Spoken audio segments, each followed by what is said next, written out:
Welcome to episode 89 of the Peak Performance Podcast. Today we explore the legendary Serge Nubret, a man who carved his physique with methods that defied convention and continue to challenge modern bodybuilding wisdom. Known as the Black Panther for his sleek aesthetic build and feline grace, Nubret represented something different in the golden age of bodybuilding. While his contemporaries lifted heavy and ate massive amounts, Nubret pursued volume, finesse, and simplicity. His approach wasn't just about building muscle, it was about crafting a work of art. In this episode, we'll journey through his training philosophy, compare his methods to both Golden Age icons and modern bodybuilders, examine how his approach prevents injuries while acknowledging its limitations, and provides you with a practical workout schedule inspired by his timeless wisdom. This is part one of two on Serge Nubret. The legend of Serge Nubret. The man. Serge Nubret was born in 1938 in Guadeloupe and became one of bodybuilding's most aesthetic competitors. Standing at 6 feet tall with a competition weight around 200 pounds, he competed against Arnold Schwarzenegger, winning the 1976 NABBA Mr. Universe and placing second in the 1973 Mr. Olympia. His physique was characterized by perfect symmetry, tiny waist, and full muscle bellies that created a V taper rarely seen in any era. The philosophy. What separated Nubret from his peers was his unwavering belief in high-volume training with moderate weights and minimal rest. While others chased strength records, he chased the pump. While others counted calories obsessively, he ate intuitively. His methods were born from careful observation of his own body and an almost spiritual connection to the training process. He believed bodybuilding was meditation in motion. Nubret's legacy extends beyond trophies. He challenged the notion that heavier is always better, that eating enormous quantities was necessary for growth, and that rest days were mandatory. His physique remained remarkably consistent into his 60s, suggesting his methods promoted longevity alongside aesthetics. Understanding Nubret means understanding that bodybuilding can be sustainable, elegant, and adaptable to individual needs rather than a brutal assault on the body systems. Serge Nubret's training style. Serge Nubret's training methodology was radical for its time and remains controversial today. His approach centered on extremely high volume with moderate to light weights, short rest periods, in training the same muscle groups multiple times per week. Where Arnold Schwarzenegger might perform 4 sets of 8 repetitions with heavy weight, Nubret would perform 8 sets of 12 to 20 repetitions with lighter weight, resting only 30 to 45 seconds between sets. His workouts lasted 2 to 3 hours, maintaining constant tension on the muscles. High volume. 8 to 12 sets per exercise, 15 to 25 repetitions per set, creating maximum blood flow and muscle pump. Moderate weight. 60 to 70% of 1 rep maximum, focusing on muscle contraction rather than moving heavy loads. Minimal rest. 30 to 60 seconds between sets, keeping heart rate elevated and muscles engorged throughout the session. Frequent training. Training each body part 2 to 3 times weekly, believing muscles could handle more frequent stimulation with lighter loads. The cornerstone of Nubret's philosophy was the pump. He believed that flooding muscles with blood stretched the fascia and created an environment for growth. His training sessions were less about progressive overload in the traditional sense and more about progressive volumization. He would add sets and repetitions over time rather than constantly increasing weight. This approach created dense, full muscles with incredible vascularity. Critics argued this couldn't build significant mass, yet Nubret's physique proved otherwise. His method worked because the cumulative volume created sufficient mechanical tension and metabolic stress, the 2 primary drivers of hypertrophy, while avoiding excessive joint stress from maximal loads. Golden Age comparison, Nubret versus the icons. The Golden Age of bodybuilding featured diverse training philosophies, each producing remarkable physiques. Comparing Nubret to his contemporaries reveals fascinating contrasts in methodology and results. Arnold Schwarzenegger epitomized the high-intensity heavyweight approach. His training featured pyramid sets, working up to maximum weights for 6 to 8 repetitions, training each body part once or twice weekly with rest days between sessions. Arnold's philosophy centered on shocking the muscle with maximum resistance, forcing adaptation through progressive overload. Arnold Schwarzenegger. Heavy weights, 6 to 10 repetitions. Pyramid training, progressive overload. Each muscle once or twice weekly. Emphasis on strength and mass, high calorie intake, protein focus. Serge Nubret. Moderate weights, 12 to 25 repetitions. Constant volume, pump focused, each muscle 2 to 3 times weekly. Emphasis on aesthetics and symmetry. Moderate calories, whole food approach. Franco Columbu, Arnold's training partner, combined powerlifting with bodybuilding, regularly incorporating heavy squats, deadlifts, and bench presses alongside bodybuilding movements. His compact, powerful physique reflected this strength-focused approach. Frank Zane took yet another path, emphasizing proportion and vacuum poses, training with moderate weights and moderate volume, focusing intensely on mind-muscle connection. Lou Ferrigno pursued mass through heavy compound movements and high protein intake. Each approach worked for its practitioner, yet Nubret's stood apart in its emphasis on volume over weight, frequency over intensity, and pump over power. His physique was arguably the most aesthetic of the era, suggesting his methods produced superior muscle shape and definition despite using lighter loads than his competitors. Comparing body composition. Golden Age icons. Arnold Schwarzenegger, height 6 feet 2 inches, weight 235 pounds, characterized by massive arms, broad shoulders, and powerful legs with a waist around 34 inches. Serge Nubret, height 6 feet, weight 200 pounds, featuring perfect symmetry, 27-inch waist, full muscle bellies, and superior aesthetics. Frank Zane, height 5 feet 9 inches, weight 185 pounds, known for incredible proportions, vacuum pose mastery, and classical symmetry with refined detail. The body types among Golden Age competitors varied significantly, reflecting both genetics and training methodology. Arnold's mesomorphic build responded exceptionally well to heavy training, packing on mass while maintaining reasonable proportions. His large bone structure and natural strength advantage allowed him to handle the stress of maximum weights. Nubret possessed a naturally slim build with smaller joints and longer muscle bellies, making his frame ideal for aesthetic development. Heavy training might have thickened his joints and waist, destroying his signature look. His approach preserved his structure while maximizing muscle fullness. Frank Zane's ectomorphic tendencies meant he couldn't carry Arnold's mass, so he maximized proportion and definition instead. Each bodybuilder instinctively or deliberately chose methods matching their genetic blueprint. This observation holds crucial lessons for modern trainees. Your body type should influence your training selection. Individuals with larger frames and natural strength may thrive on heavier, lower volume training. Those with slimmer builds and smaller joints often respond better to Nubret-style high volume work. Understanding this prevents injuries and frustration from following incompatible programs. Modern bodybuilding training methods. Contemporary bodybuilding has evolved dramatically since Nubret's era, incorporating sports science, advanced supplementation, and pharmaceutical assistance that dramatically alters training capacity and recovery. Modern professional bodybuilders typically weigh 50 to 80 pounds more than Golden Age competitors at similar heights, with some competitors exceeding 300 pounds. This mass requires different training approaches. Modern methods often involve split routines, training each muscle group once weekly with extreme volume in a single session, heavy weights in the 6 to 12 repetition range, and strategic periodization cycling between strength, hypertrophy, and conditioning phases. High-intensity training. Popularized by Dorian Yates and Mike Manser, emphasizing brief, intense workouts with maximum effort sets taken to failure or beyond using techniques like forced reps and negatives. Each muscle trained once every 5 to 7 days with complete recovery between sessions. Volume training.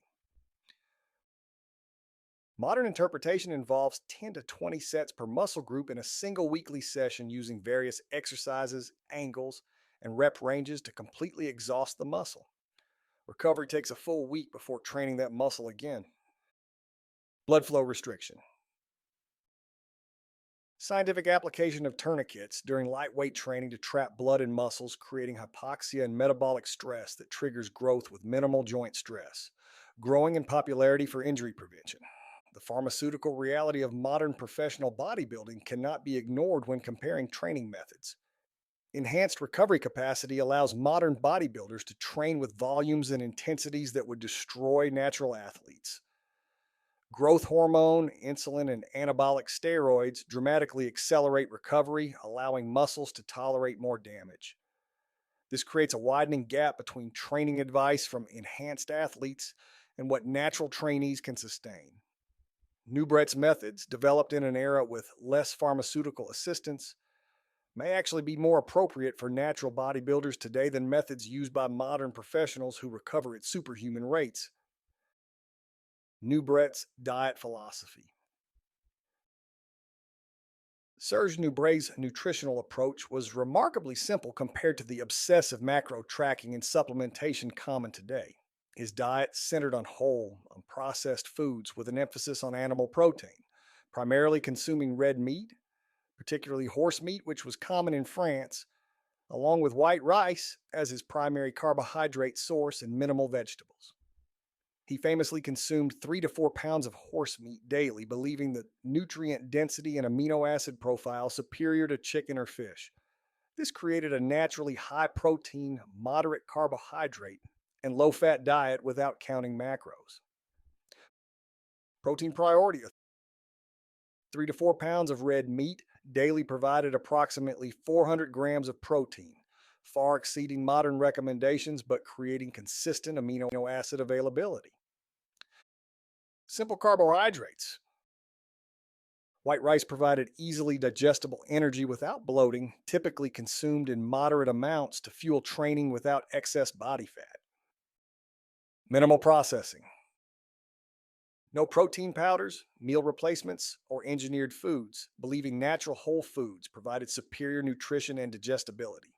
Nubret avoided supplementation almost entirely, consuming only occasional vitamins, but no protein powders, pre-workouts, or ergogenic aids. He believed real food was nutritionally superior and that supplements were unnecessary crutches. His diet remained consistent year-round with minimal variation between contest preparation and off-season. He would simply reduce rice portions slightly before competitions while maintaining protein intake. This steady state approach prevented the extreme bulk and cut cycles common among bodybuilders. His body composition remained consistent, suggesting his metabolism adapted to consistent nutrient intake rather than cycling between surplus and deficit. The psychological benefits of his simple approach shouldn't be overlooked. No meal timing anxiety, no macro calculations, no supplement stacks to organize. He ate when hungry, trained with intensity, and trusted the process. This reduced stress around nutrition, which itself impacts body composition through cortisol management and sleep quality. Modern bodybuilders might benefit from this simplified approach, though cultural differences must be considered. Horse meat is uncommon in most countries, but the principle of consuming quality animal protein consistently can be applied using beef, bison, or other red meats. Golden Age diet comparison. Arnold Schwarzenegger, 5 to 6 meals daily, 250 to 300 grams protein. High calorie intake, 4,000 to 5,000 calories. Protein shakes between meals, variety of protein sources, significant carbohydrate intake.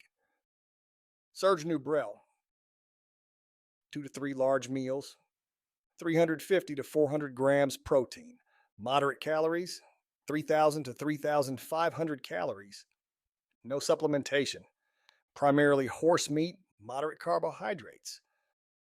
Frank Zane, 3 to 4 meals daily, 150 to 200 grams protein. Moderate calories, 2,500 to 3,000 calories. Focus on meal timing. Fish and poultry emphasis. Lower carbohydrate approach. The dietary philosophies of Golden Age bodybuilders reflected their training approaches and body types.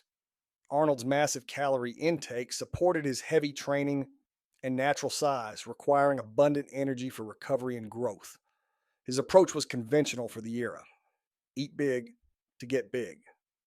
Nubret's protein dominant diet supported his high volume training by providing constant amino acid availability for the frequent muscle stimulation his routine created. The relatively lower total calorie intake prevented excess body fat, while the high protein prevented catabolism despite training each muscle multiple times weekly.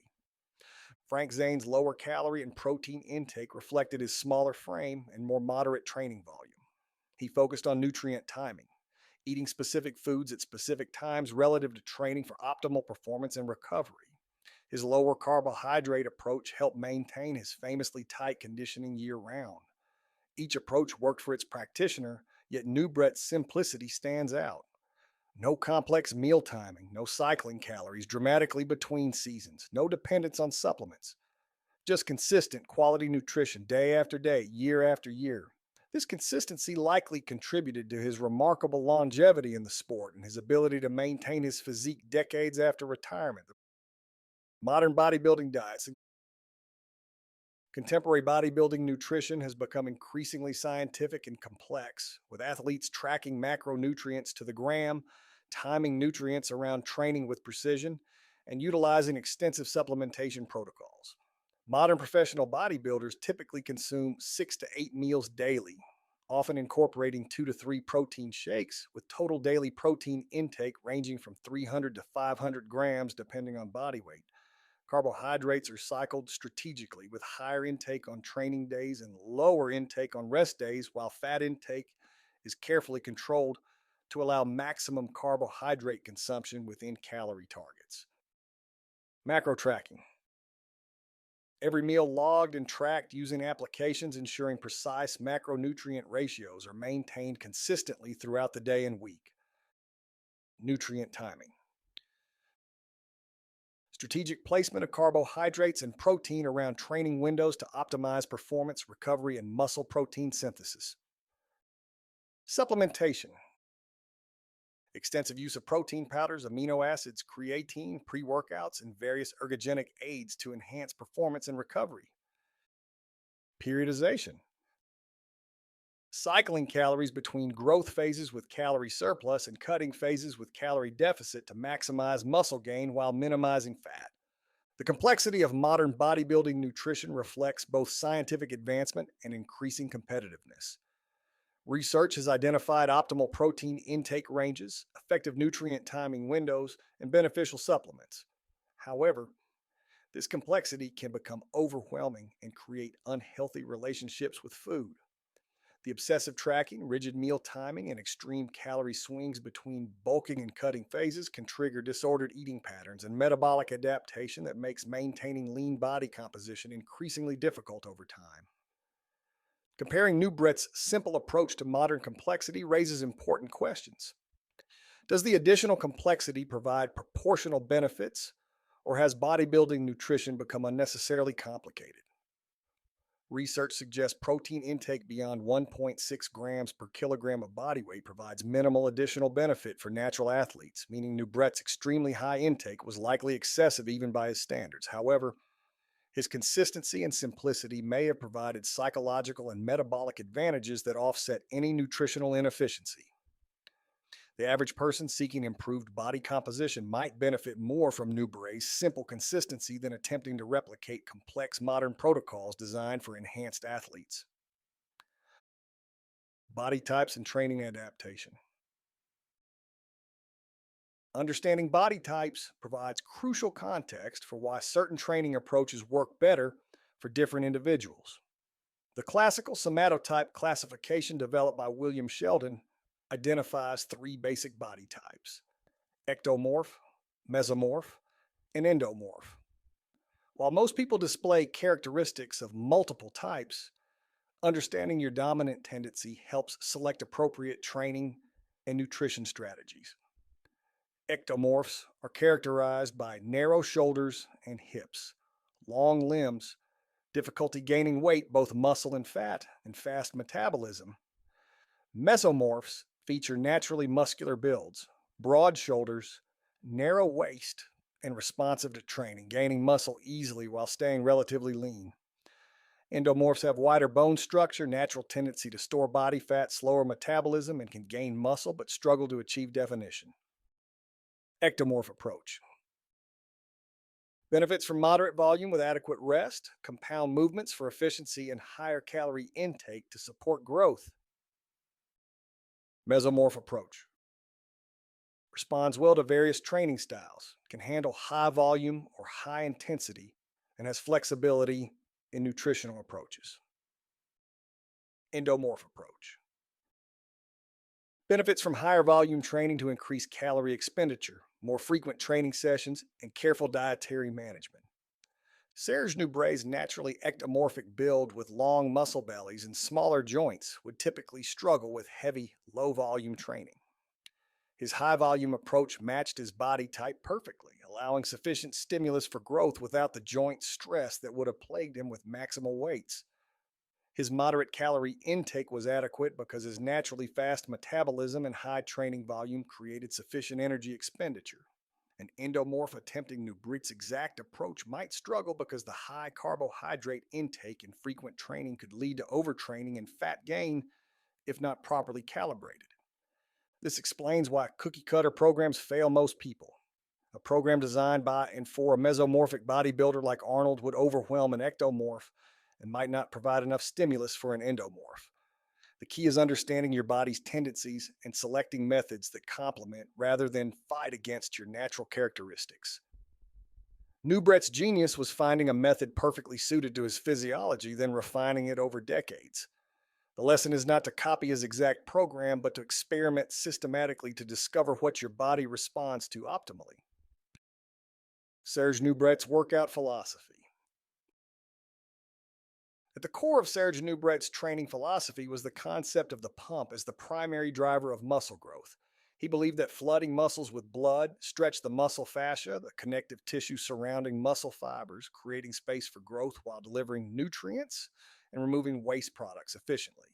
His approach emphasized constant tension and continuous work, minimizing rest periods to maintain blood engorgement throughout the training session.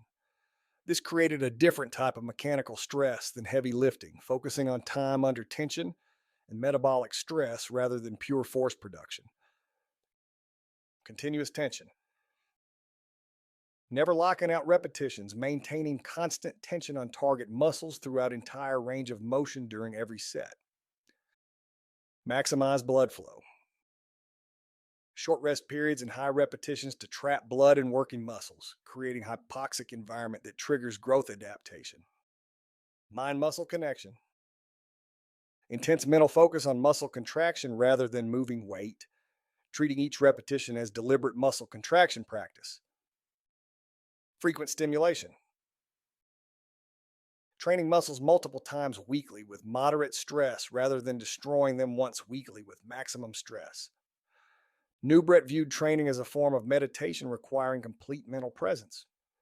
He didn't listen to music, chat between sets, or allow any distraction from the connection between mind and muscle. Each repetition was performed with complete focus on the target muscle's contraction and stretch. This mindful approach transformed training from simply moving weight to sculpting muscle through conscious effort. He would often close his eyes during sets to eliminate visual distraction and feel the muscle working more intensely. His philosophy also emphasized sustainability and longevity. He believed training should enhance life quality rather than destroy the body in pursuit of temporary gains. By avoiding maximal weights and the joint stress they create, he could train intensely for decades without injury. His physique in his 60s rivaled many men in their 30s, testament to a sustainable approach. This long-term perspective is perhaps his most valuable lesson for modern fitness enthusiasts who often seek rapid results through methods that cannot be maintained safely over decades.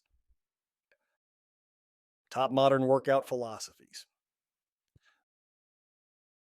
The fitness industry offers countless training philosophies, each with advocates and success stories. Examining the most influential modern approaches provides context for evaluating Nubret's methods. High intensity training, popularized by Mike Mentzer and Dorian Yates, advocates brief, intense workouts with sets taken to absolute failure or beyond using forced repetitions and negatives.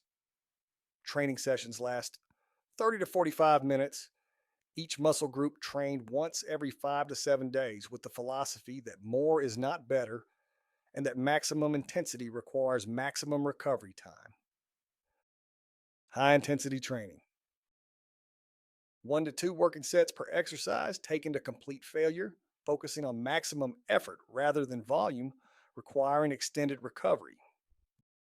German volume training.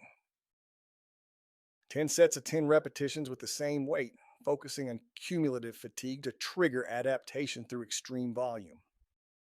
Progressive overload. Systematic increase in weight, repetitions, or sets over time, ensuring continuous adaptation through measured progression. Power building. Combination of powerlifting strength. Work with bodybuilding volume, building strength with compounds, then adding isolation work. Each philosophy has produced impressive results for certain individuals. High intensity training worked phenomenally for Dorian Yates, who built one of the most massive physiques in bodybuilding history with brief, brutal workouts. German volume training has helped countless individuals break through plateaus with its extreme volume approach. Progressive overload is considered fundamental by most coaches, providing a framework for long-term progress. Power building appeals to those who value both strength and aesthetics, combining the best of both training styles. However, what works for one person may injure another. High-intensity training places enormous stress on joints and connective tissue, requiring robust recovery capacity that not everyone possesses. German volume training can lead to overtraining without adequate recovery strategies. Progressive overload eventually leads to weights that compromise form and increase injury risk. The search for the perfect training philosophy misses a fundamental point. Different bodies require different approaches, and what works at one life stage may not work at another. Comparing top training philosophies. Strength-focused methods. 5x5. Training. 5 sets of 5 repetitions with heavy weight, emphasizing compound movements. West Side Barbell. Dynamic and maximum effort days using bands and chains for accommodating resistance. 531 method. Monthly progression with submaximal training, building strength gradually while avoiding burnout. Hypertrophy-focused methods. Push-pull legs. Dividing workouts by movement pattern, allowing focused volume with adequate recovery. Body part splits, training 1 or 2 muscle groups per session with extreme volume before resting. Upper-lower split, alternating upper and lower body training, allowing twice weekly frequency for each area. Strength-focused methods prioritize force production and neural adaptation. The 5x5 protocol has built strength for generations with its simple progression and focus on fundamental movements. West Side Barbell methods developed by powerlifter Louis Simmons incorporate advanced loading parameters like accommodating resistance to overcome sticking points. The 531 method by Jim Wendler takes a patient approach, building strength gradually over months and years rather than chasing personal records every workout. Hypertrophy-focused methods prioritize muscle growth through volume and metabolic stress. Push-pull legs splits training by movement pattern, allowing logical exercise grouping and recovery. Body part splits isolate individual muscles, enabling extreme volume concentration. Upper-lower splits balance frequency and volume, training each muscle twice weekly with moderate volume per session. Each has merits, but all involve trade-offs between volume, intensity, and frequency. Training days per week. Most modern programs require 5 to 6 weekly training sessions for optimal results. Hours recovery. Minimum recovery time recommended between training same muscle groups with high intensity. Minute sessions. Average training session length for high intensity approaches excluding warm up and cool down. What distinguishes Nubret's approach from these modern philosophies is the emphasis on feeling over numbers. While these methods focus on progressive overload, calculated volumes, and specific intensity prescriptions, Nubret relied on the pump and mind muscle connection to guide training. This intuitive approach has value that spreadsheet based programming sometimes misses. The body provides feedback through sensations that can guide training adjustments more effectively than rigid adherence to prescribed sets and repetitions. Injury prevention, Nubret's advantage. One of Serge Nubret's most compelling advantages was his remarkably injury free career spanning over 4 decades of intense training. While contemporaries battled torn pectorals, shoulder impingements, and chronic lower back pain, Nubret trained consistently without significant injury. This wasn't luck, but a direct result of his training philosophy. By avoiding maximal loads and ego lifting, he eliminated the primary cause of acute training injuries, attempting weights beyond what proper form allows. His moderate weights meant joints, tendons, and ligaments were never subjected to the extreme forces that cause tissue failure. Reduce joint stress. Moderate weights create adequate muscle stimulus without excessive compression and shear forces on joints and connective tissues.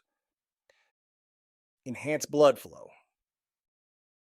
High repetitions and short rests increase nutrient delivery to joints and tendons, promoting tissue health and recovery. Movement quality. Lighter weights allow perfect form maintenance throughout entire sets, preventing compensatory movement patterns that cause injury. Gradual adaptation. Frequent training with moderate stress allows connective tissues to adapt gradually rather than shocking them with extreme loads. The high repetition ranges Nubret employed also promoted joint health through enhanced lubrication and nutrient delivery. Synovial fluid, which lubricates joints, circulates more effectively during extended movement. The increased blood flow from his pump focused training delivered healing nutrients to tendons and ligaments, which have poor natural blood supply. This contrasts sharply with heavy low repetition training that can damage connective tissue faster than it can heal, leading to chronic overuse injuries. His frequent training schedule actually contributed to injury prevention rather than causing overtraining. By spreading volume across multiple sessions with moderate intensity, no single workout created excessive damage requiring extended recovery. This is analogous to the difference between sprint interval training and steady state cardio. Sprinting creates intense stress requiring significant recovery, while moderate cardio can be performed daily without accumulating fatigue. Nubret's training was daily, moderate intensity work that accumulated impressive volume without overwhelming recovery capacity. For aging athletes or those with previous injuries, this approach offers a sustainable path to continued training when heavier methods become problematic. Injury prevention, comparing approaches. High intensity training. Risks. Maximum weights increase acute injury risk. Training to failure repeatedly damages connective tissue. Long recovery periods allow tissues to decondition. Forced repetitions compromise form when fatigued. All or nothing approach leaves no middle ground. Nubret method. Advantages. Moderate weights minimize acute injury risk. Stopping short of failure preserves tissue integrity. Frequent training maintains tissue conditioning. Form remains consistent throughout sessions. Flexible intensity allows training through minor issues. The injury profiles of different training philosophies reveal important patterns. High intensity training produces impressive results quickly, but has high injury rates, particularly among older athletes or those with previous injuries. The combination of maximum weights, training to failure, and extended recovery periods creates a perfect storm for injury. Maximum weights require perfect form, yet training to failure guarantees form breakdown when most fatigued. The extended recovery periods between sessions allow connective tissues to decondition, making them vulnerable when the next intense session occurs. Volume-based approaches like German volume training have different injury patterns. Rather than acute failures from excessive weight, injuries develop gradually from cumulative fatigue. The high volume without adequate recovery leads to chronic overuse injuries, tendinitis, and stress reactions. The moderate weight used means form rarely breaks down catastrophically, but the sheer repetition wears tissues down over time. Progressive overload method sits somewhere between these extremes, gradually increasing weights until eventually injury risk becomes significant. Heavy training injury rate. Approximate annual injury percentage for athletes using primarily heavy, low repetition training methods. Moderate training injury rate. Approximate annual injury percentage for athletes using moderate weights with higher volume approaches. Nubret method injury rate. Estimated injury rate based on high volume, moderate weight training with controlled form throughout. Nubret's approach minimizes both acute and chronic injury risk through moderate weights and attention to form. The frequent training maintains tissue conditioning without overwhelming recovery capacity. The pump-focused philosophy eliminates ego from training decisions. There's no pressure to lift heavier weights than optimal form allows because the goal is muscle engagement, not weight moved. This psychological shift removes a major cause of training injuries, the need to demonstrate strength rather than simply stimulate muscle growth. Limitations of Nubret's methodology.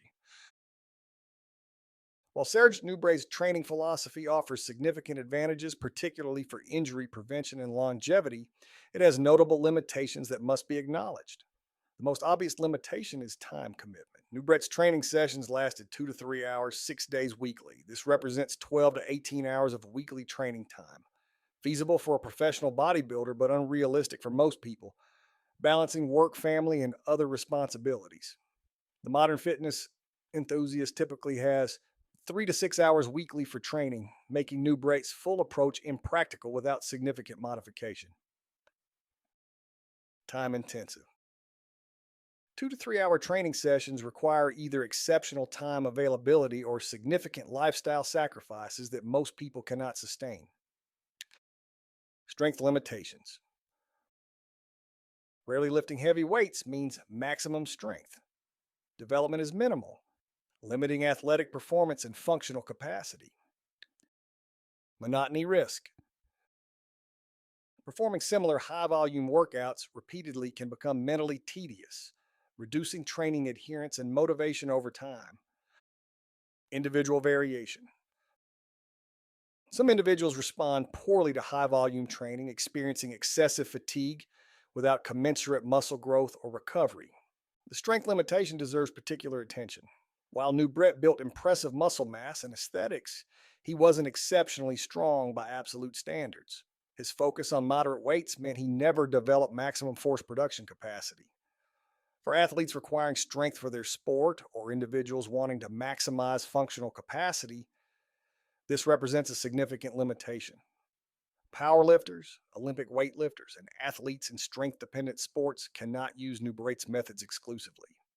Even for general fitness enthusiasts, some strength development beyond what high-volume, moderate-weight training provides has practical benefits for daily life.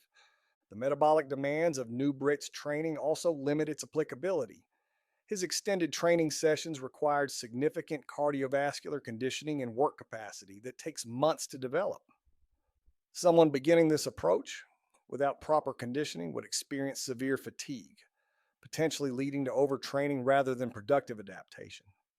The short rest periods and high volumes create substantial metabolic stress that some individuals tolerate poorly, particularly those with compromised recovery capacity from age, poor sleep, high stress, or inadequate nutrition. Unlike approaches using longer rests and lower volumes, this method offers little flexibility for adjustment when recovery capacity is limited. Why Nubret's philosophy has limitations? Specific adaptations. Training creates specific adaptations to the stimulus applied. Nubret's approach optimizes for muscular hypertrophy, endurance, and aesthetics through high-volume, moderate-intensity work. However, this creates minimal adaptation for maximum strength production, explosive power, or speed. The neuromuscular system adapts to what it's asked to do. Never lifting heavy weights means never recruiting the highest threshold motor units or developing maximum force production capacity. For athletic performance requiring strength, power, or speed, this creates genuine limitations that cannot be overcome without incorporating different training stimuli. Recovery requirements. While Nubret's moderate weights are gentler per session than maximum lifting, the cumulative volume and frequency create significant recovery demands. His consistent training schedule required excellent sleep, low external stress, and optimal nutrition. Modern life often prevents meeting these recovery requirements. Inadequate sleep from work or family obligations, high stress from career or financial pressures, or suboptimal nutrition from time constraints all compromise recovery capacity. When recovery is compromised, high frequency training becomes counterproductive, leading to accumulated fatigue rather than adaptation. The dietary simplicity that worked for Nubret also has limitations for modern application.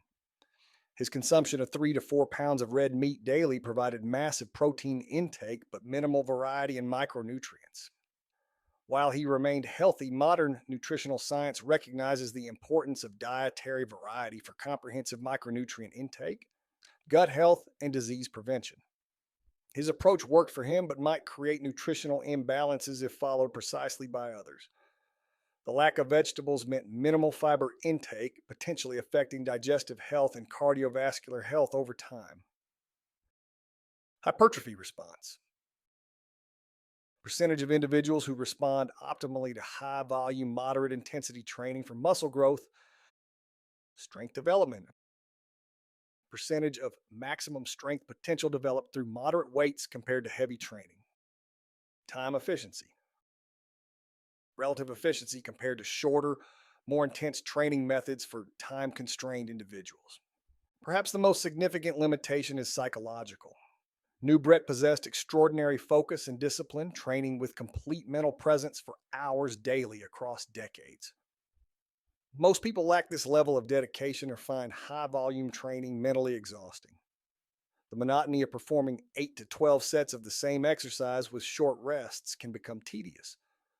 While some individuals find meditative quality in repetitive training, others require more variety and stimulus change to maintain motivation. Training adherence is the most important factor in long-term results, so methods that become boring or burdensome eventually fail regardless of their theoretical effectiveness. Nubret's diet, detailed analysis. Examining Serge Nubret's daily dietary intake reveals both the simplicity and extremity of his nutritional approach. His typical day included a late morning meal after training consisting of 1 to 1.5 pounds of horse meat with a moderate portion of white rice, an afternoon meal featuring another 1 to 1.5 pounds of horse meat with rice, and an evening meal with the remaining 1 pound of meat and minimal rice. This created a daily intake of approximately 400 grams of protein from meat, 150 to 200 grams of carbohydrates from rice, and minimal fat totaling roughly 3,000 to 3,500 calories depending on rice portions. Post-training meal. Consumed after morning training session, emphasizing protein for recovery with moderate carbohydrates to replenish glycogen stores. Afternoon meal. Similar macronutrient composition to morning meal, maintaining consistent amino acid availability throughout the day for muscle protein synthesis. Evening meal. Slightly lower carbohydrate content to prevent excess calorie storage while maintaining high protein for overnight recovery and fasting period. The choice of horse meat was intentional beyond cultural availability in France. Horse meat is exceptionally lean, yet nutrient dense, containing high levels of iron, vitamin B12, and omega-3 fatty acids compared to beef. Its amino acid profile is excellent for muscle building, and the meat is naturally tender without requiring fatty marbling. Nubret believed it was digestively easier than beef while providing superior nutrition. The low-fat content meant he could consume massive protein amounts without excessive calories from fat, allowing room for carbohydrates to fuel training. His rice selection of white rather than brown rice was also deliberate. White rice is easily digestible, provides quick energy, and doesn't cause the bloating some experience with high-fiber grains. For someone training multiple hours daily, digestive comfort was paramount. The lack of fiber also meant he could consume adequate carbohydrates without excessive fullness. His minimal vegetable intake would concern modern nutritionists, though he claimed to have no digestive issues and maintained excellent health. This raises questions about whether the massive meat intake provided sufficient micronutrients to compensate for vegetable absence, or whether his genetics allowed him to thrive on a diet that might cause deficiencies in others. Modern applications of Nubret's diet. Direct application challenges. Horse meat, unavailable in most countries. 400 grams daily protein exceeds research supported needs. Lack of vegetables risks micronutrient deficiencies. Limited dietary variety affects gut microbiome health. Minimal fiber intake may cause digestive issues. Cost of consuming 3 to 4 pounds of meat daily. Adaptable principles. Emphasis on whole, unprocessed foods, consistent daily eating patterns. High protein intake for muscle preservation. Simple carbohydrate sources for easy digestion. Minimal reliance on supplements. Eating according to hunger rather than rigid schedules. Adapting Nubret's dietary principles for modern application requires balancing his successful elements with current nutritional science and practical constraints. Rather than consuming 3 to 4 pounds of horse meat daily, a modern adaptation might include 2 to 3 pounds of varied protein sources, including beef, chicken, fish, and eggs. This provides similar protein intake, roughly 200 to 300 grams daily, while offering greater micronutrient variety. The inclusion of fatty fish like salmon addresses omega-3 needs while diversifying nutrient intake. Varied protein sources. Rotating between beef, poultry, fish, and eggs provides complete amino acid profile while offering diverse micronutrients. Simple carbohydrates. White rice, potatoes, or similar. Easily digestible carbs fuel training without digestive distress or excessive fullness. Added vegetables. Including moderate vegetable servings provides fiber, vitamins, minerals, and phytonutrients without excessive fullness. Adding vegetables addresses the most glaring deficiency in Nubret's approach, including 2 to 3 servings of vegetables daily provides essential vitamins, minerals, fiber, and beneficial plant compounds without significantly impacting total calorie intake or causing excessive fullness. Focusing on easily digestible options like cooked spinach, zucchini, or carrots prevents the bloating some experience with raw cruciferous vegetables. This modification maintains Nubret's principle of simplicity while incorporating modern nutritional knowledge about micronutrient needs and gut health. The consistency principle remains valuable regardless of specific food choices. Eating similar meals daily simplifies meal planning, removes decision fatigue, and allows accurate assessment of how your body responds to your diet. If body composition isn't progressing as desired, consistent eating makes it easier to identify what needs adjustment. This contrasts with highly varied diets, where inconsistent intake makes it difficult to determine what's working. However, some rotation within food categories prevents both monotony and potential nutrient gaps from over-reliance on single foods. This has been episode 89 of the Peak Performance Podcast. Serge Nubret demonstrated that there are many paths to an impressive physique, and the best path is the one you can sustain with consistency, enthusiasm, and health over the long term. His legacy challenges us to question conventional wisdom, experiment with different approaches, and ultimately discover what works for our unique bodies and circumstances. Thank you for joining us on this exploration of one of bodybuilding's most unique and underappreciated icons. Until next time, train smart, stay healthy, and pursue your peak performance with patience and wisdom.